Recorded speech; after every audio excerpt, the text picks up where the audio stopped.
আপনি আজকে যদি আমি রোজা না রাখার কারণে আমি জাহান্নামের অধিবাসী হতে হয়, আমি যদি নামাজ না পড়ার কারণে জাহান্নামের অধিবাসী হতে হয়,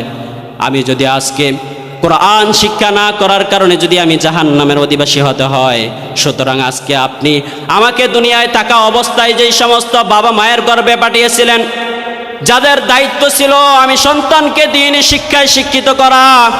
যেই সমস্ত বাবা মারা আমাকে কোনোদিন কোরআন শিক্ষার কথা বলে নাই, আমার বাবা মা আমাকে কোনোদিন নামাজ শিক্ষার কথা বলে নাই, নামাজের কথা বলে নাই, রমজান মাস আসলে কোনোদিন আমার মা আমাকে বলে নাই বলে বাবা রোজা রাখতে হবে, বরং রমজান মাস আসলে দেখা যায় যে আমার মা নিজেই আমাকে রান্না করে খাওয়াইতো। এ কথা বলে যখন ওই সন্তানটা আল্লাহ তাআলার দরবারে মামলা দায়ের করবে, তখন ওই সন্তান আল্লাহ তাআলার কাছে বলবে, ইয়া রব্বাল আলামিন, যাদের কারণে আমি আজকে কোরআন শিখতে পারলাম না, আমি মসজিদের মধ্যে নামাজ পড়তে যাইতে পারি নাই, আমি রমজান মাসের রোজাগুলা রাখতে পারি নাই, যদি আমার এই কারণেই জাহান্নামে যেতে হয়, তাহলে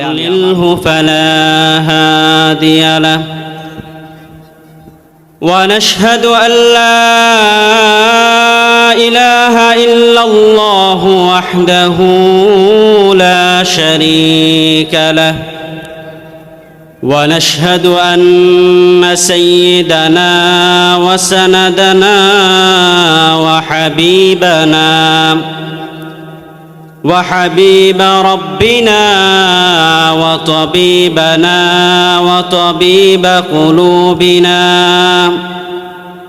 ومولانا محمدا عبده ورسوله أرسله بالحق بشيرا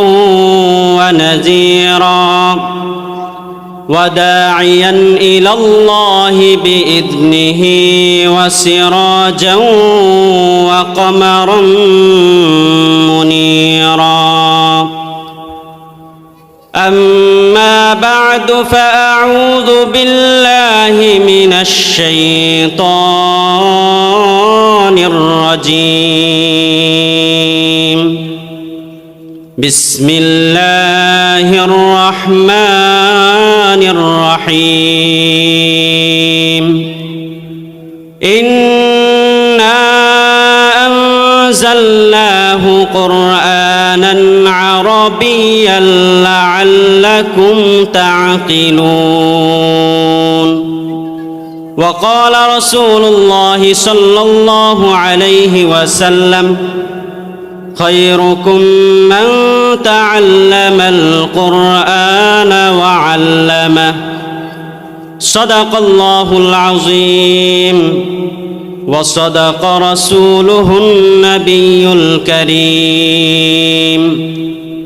ونحن على ذلك من الشاهدين والشاكرين والحمد لله رب العالمين الحمد لله আল্লাহ সুবহানাহু ওয়া তাআলার দরবারে লাখো কোটি শুকরিয়া যে মহান রব্বুল আলামিন আমাদেরকে আজ পর্যন্ত হায়াতে জীবিত রেখেছেন, সুস্থ রেখেছেন এবং আমাদের মন মস্তিষ্ককে ভালো রেখেছেন। সেজন্য আমরা সকলে সেই মহান রবের দরবারে কালিমাতুশ শুকর আদায় করে বলি আলহামদুলিল্লাহ। আজকে মাদ্রাসার মাহফিল, হাফেজ ছাত্রদেরকে পাগড়ি প্রদান উপলক্ষে মাহফিলের এত সুন্দর আয়োজন করা হয়েছে। আসলে হাফেজে কোরআনদেরকে আমরা যতই সম্মাননা প্রদান করি না কেন, প্রকৃতপক্ষে আল্লাহ তাআলার কোরআনের কোনো হাদিয়া বা কোনো সম্মান আমরা প্রকৃতপক্ষে করতে পারবো না। এই হাফেজে কোরআনদেরকে যিনি সম্মান প্রদান করবেন তিনি কে? তিনি হচ্ছেন আল্লাহ। দুনিয়ার মধ্যে দেখা যায় যে কোনো একটা ভালো স্টুডেন্ট বা কোনো মায়ের সন্তান যদি কোনো ডক্টরেট অর্জন করে অথবা ইঞ্জিনিয়ারিং পাশ করে, তাহলে দেখা যায় যে তাকে প্রাতিষ্ঠানিকভাবে শুধুমাত্র যেই ছেলেটা ইঞ্জিনিয়ারিং পাশ করলো তাকেই সম্মাননা প্রদান করা হয়। কিন্তু হাফেজে কোরআনদের ক্ষেত্রে বিষয়টা হবে ভিন্ন। বিশ্বনবী সাল্লাল্লাহু আলাইহি ওয়াসাল্লাম বলেন, মান ক্বরাআল কুরআন, যে ব্যক্তি আমার যে উম্মত আল্লাহ পাক রব্বুল আলামিনের কালামকে মুখস্থ করলো, অর্থাৎ হাফেজে কোরআন হলো আল্লাহ পাক রব্বুল আলামিন ওই হাফেজে কোরআনকে পুরস্কৃত করার পূর্বে সর্বপ্রথম আল্লাহ তাআলা হাসরের ময়দানের মধ্যে উলবিসা ওয়ালিদাহু তাজাই ইয়াউমাল কিয়ামা, ওই হাফেজে কোরআনের বাবা আর মাকে সম্মানিত প্রদান করবেন। হাফেজে কোরআনের মা এবং বাবাকে আল্লাহ পাক রব্বুল আলামিন এমন দুইটা নূরের টুপি প্রদান করবেন,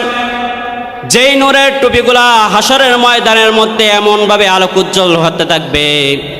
রাসূল করিম সাল্লাল্লাহু আলাইহি ওয়াসাল্লাম হাদিসের মধ্যে বলেন, তোমরা যদি তোমাদের ঘরের মধ্যে, যেই ঘরটার মধ্যে ডান দিকে কোনো ফাঁকা ফোকর নাই, আবার বাম দিকেও কোনো ফাঁকা নাই,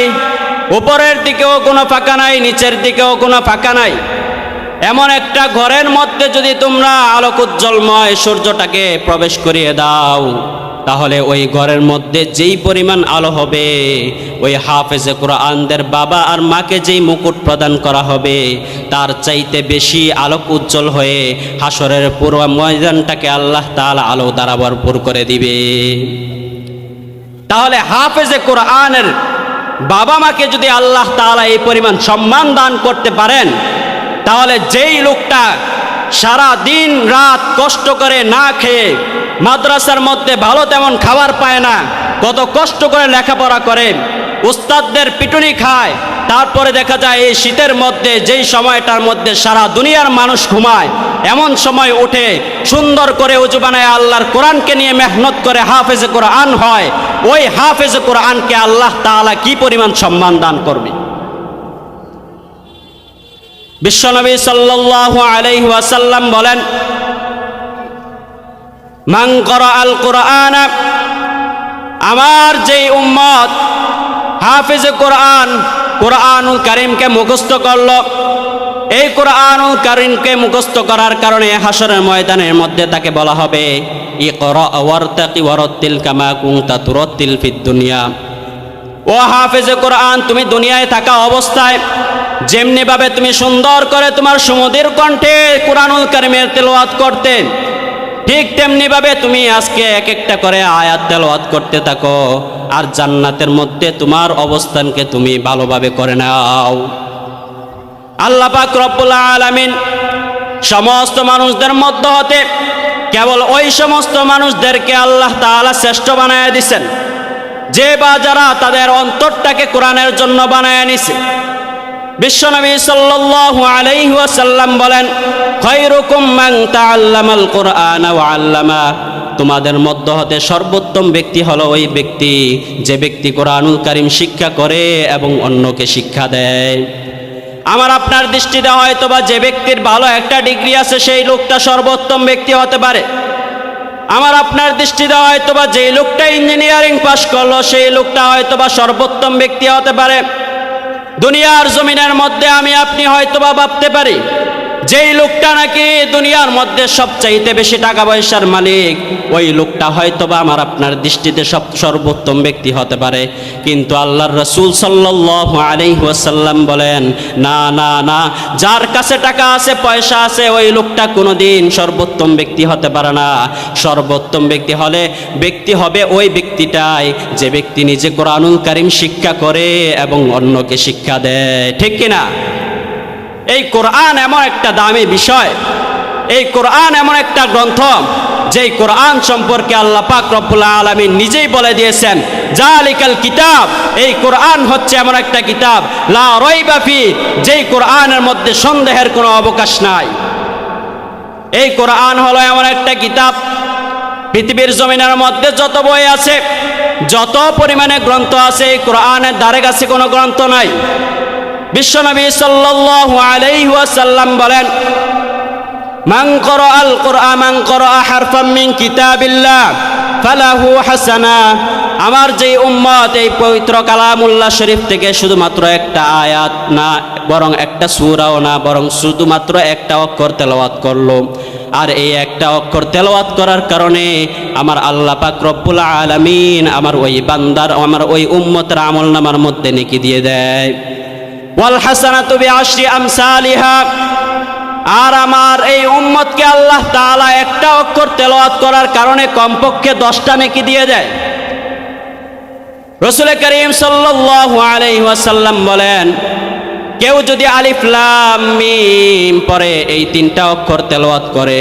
আল্লাহ পাক রব্বুল আলামিন তার আমলনামার মধ্যে 30টা নেকি দিয়ে ভরপুর করে দেয়। দুনিয়ার মধ্যে যদি আপনি যত গ্রন্থ আছে সমস্ত গ্রন্থগুলো যদি আপনি পড়েন, শুধু একটা অক্ষর না বরং পুরা বইও যদি পড়ে শেষ করে ফেলেন, তারপরেও আপনার আমলনামায় কোনো নেকি হবে কি হবে না এটা বলতে পারবেন না। কিন্তু আল্লাহ তাআলার কালাম হচ্ছে এমন একটা কালাম, যেই কালামের একটা অক্ষর যদি কেউ তেলাওয়াত করে তাহলে আল্লাহ তাআলা তার আমলনামার মধ্যে 10টা নেকি দিয়ে ভরপুর করে দেয়। যারা আজকে হাফেজে কোরআন হবে বা আজকে যারা পাগড়ি পাবে, দেখা যায় যে তাদের বাবা মা হয়তো বা কিছুটা ছোট মনের অধিকারী হলে এরকমটা ভাবতে পারে যে সন্তানকে হাফেজ বানাইলাম, এখন এই সন্তান তো আমাকে কামাই রোজগার করে তেমন উপার্জন দেখাইতে পারবে না, লক্ষ লক্ষ টাকা কামাই করে আমার হাতে এনে দিতে পারবে না, সর্বোচ্চ বড়জোর গেলে হয়তো বা 10 থেকে 12 হাজার টাকা সে ইনকাম করবে, এটা দিয়ে কি সে নিজেই চলবে নাকি আমাদেরকে চালাইবে, একথা হয়তো বা ভাবতে পারে। কিন্তু ভাইয়া আমি আজকে বলে যাই, আপনার হাফেজে কোরআন সন্তান হয়তো বা লক্ষ লক্ষ টাকা কামাই করে আপনার হাতে এনে দিতে পারবে না, আপনার হাফেজে কোরআন সন্তান হয়তো বা বড় বড় কোনো ডিগ্রি এনে আপনার হাতে দিতে পারবে না, আপনার হাফেজে কোরআন ছেলেটা হয়তো বা কোনো ভালো বিশ্ববিদ্যালয় থেকে আপনাকে ভালো কোনো সার্টিফিকেট এনে দিতে পারবে না, কিন্তু এই হাফেজে কোরআন এই সন্তানটা হয়তো বা আপনার পরকালে জান্নাতে যাওয়ার জন্য কারণ হয়ে যেতে পারে। কারণ সন্তান যখন ভালো হয়, একজন হাফেজে কোরআন যখন কোরআনুল কারীমের অনুযায়ী আমল করে, হাফেজে কোরআন হওয়ার পর যখন এই কোরআন অনুসারে আমল করবে, তো আল্লাহ পাক রব্বুল আলামিন ওই হাফেজে কোরআনকে এমন পাওয়ার দান করবে যে তার বংশের মধ্য হতে যদি 10 জন লোক এমন হয়ে যায় যারা জাহান্নামে পড়ে গেছে, জাহান্নামের অধিবাসী হয়ে গেছে, তো আল্লাহ রসুল সাল্লাল্লাহু আলাইহি ওয়াসাল্লাম বলেন ওই 10 জন লোককে, ওই 10 জন ব্যক্তিকে একজন হাফেজে কোরআন একাই সুপারিশ করে তাদেরকে জান্নাতের মধ্যে নিয়ে যেতে পারে। তো হাফেজে কোরআনের পাওয়ার কি দেখছেন? আপনার সন্তানটা কোরআন পড়ে এজন্য আপনি ছোট মনের অধিকারী হবেন না। হাসরের ময়দানের মধ্যে এমন অনেক মা বাবা হবে যারা তাদের সন্তানদের কারণে জাহান্নামের অধিবাসী হয়ে যাবে। সন্তানরা দুনিয়ায় থাকা অবস্থায় খারাপ কর্ম করার কারণে তারা জাহান্নামের অধিবাসী হবে, আবার সন্তানদেরকে দিন শিক্ষা না দেওয়ার কারণে তারা জাহান্নামী হয়ে যাবে। ছেলেটা যখন জাহান্নামী হবে, জাহান্নামের অধিবাসী হওয়ার পর আল্লাহ তাআলার কাছে ওই সন্তান আবদার করবে, মামলা দায়ের করবে, ইয়া রাব্বাল আলামিন, আপনি আজকে যদি আমি রোজা না রাখার কারণে আমি জাহান্নামের অধিবাসী হতে হয়, আমি যদি নামাজ না পড়ার কারণে জাহান্নামের অধিবাসী হতে হয়, আমি যদি আজকে কোরআন শিক্ষা না করার কারণে যদি আমি জাহান্নামের অধিবাসী হতে হয়, সুতরাং আজকে আপনি আমাকে দুনিয়ায় থাকা অবস্থায় যেই সমস্ত বাবা মায়ের গর্ভে পাঠিয়েছিলেন, যাদের দায়িত্ব ছিল আমি সন্তানকে দ্বীনি শিক্ষায় শিক্ষিত করা, যেই সমস্ত বাবা মারা আমাকে কোনোদিন কোরআন শিখার কথা বলে নাই, আমার বাবা মা আমাকে কোনোদিন নামাজ শিক্ষার কথা বলে নাই, নামাজের কথা বলে নাই, রমজান মাস আসলে কোনোদিন আমার মা আমাকে বলে নাই বলে বাবা রোজা রাখতে হবে, বরং রমজান মাস আসলে দেখা যায় যে আমার মা নিজেই আমাকে রান্না করে খাওয়াইতো। এ কথা বলে যখন ওই সন্তানটা আল্লাহ তাআলার দরবারে মামলা দায়ের করবে, তখন ওই সন্তান আল্লাহ তাআলার কাছে বলবে, ইয়া রাব্বাল আলামিন, যাদের কারণে আমি আজকে কোরআন শিখতে পারলাম না, আমি মসজিদের মধ্যে নামাজ পড়তে যাইতে পারি নাই, আমি রমজান মাসের রোজাগুলা রাখতে পারি নাই, যদি আমার এই কারণেই জাহান্নামে যেতে হয় তাহলে আমি আমার ওই সমস্ত বাবা মাদেরকে নিয়েই জাহান্নামের মধ্যে যাব। চিন্তা করে দেখেন একবার, যেই সন্তান কষ্ট করে ইনকাম করতেছেন,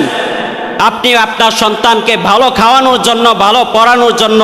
কত পরিশ্রমটাই না করতেছেন, কিন্তু এই সন্তান হয়তো বা কাল হাসরের ময়দানের মধ্যে আপনার আমার জাহান্নামে যাওয়ার জন্য কারণ হয়ে যাবে। এজন্য ভাইয়া, একটা সন্তানকে অন্ততপক্ষে কোরআনের আলেম বানান, একটা সন্তানকে অন্ততপক্ষে হামেলে কোরআন বানান, একটা সন্তানকে হয়তোবা আপনি হাফেজে কোরআন বানায়া যান, হয়তোবা এই হাফেজে কোরআন সন্তানটাই আপনার আখেরি সম্বল হবে, শেষ সম্বল হবে।